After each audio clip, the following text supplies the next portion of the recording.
Hi there, I'm Jules from thisstonesoup.com and today I've got another fresh 6-ingredient dinner recipe for you.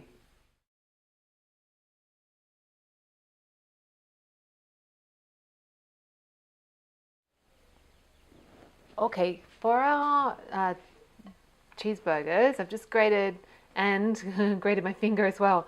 So I've got about 50 grams, so about 2.5 ounces, 2 ounces of Parmesan that I've grated. I'm just going to work that through my ground beef. So I've got 500 grams or a pound of ground beef.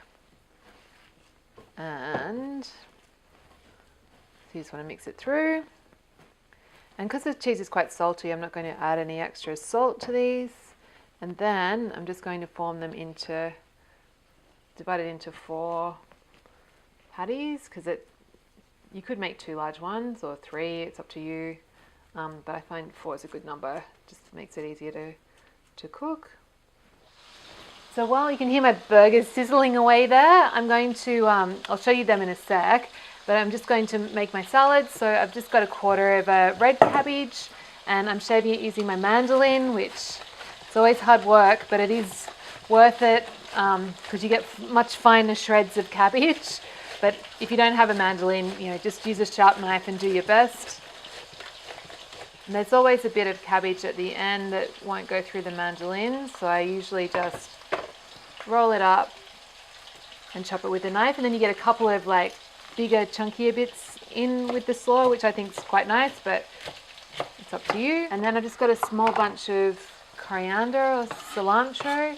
So I'm going to cut because you need the whole plant, so I'm just going to cut the stems quite finely. And then when we get up to the leafier top bits, just do it a bit more chunky so you get nice, beautiful leaves. So we'll get all this into our bowl.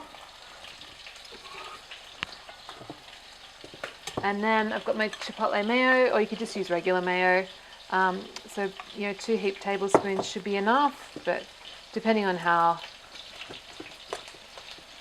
heavily dressed you like your slaw, I think that looks pretty good. Have a taste and season. You might like to give it a squeeze of lime juice, but depending on how fresh your mayo is tasting, but and a little bit of salt, but that's looking good. So this for the burgers, I've just pan fried them in a little bit of oil, and this meat is quite fatty, so a lot more oil has come out, but that's fine. And they're looking great. So they've had about 4 minutes on the first side and 3 minutes on the second. I've just been cooking them on a medium-high heat. So we're all good to serve. So I'm just going to serve these on the plate with the Chipotle mayo on top and the slaw on the side. So if you enjoyed this, really encourage you to head on over to my blog. It's thisstonesoup.com, and you can download a free ebook filled with beautiful, fresh 6-ingredient dinner recipes just like this one.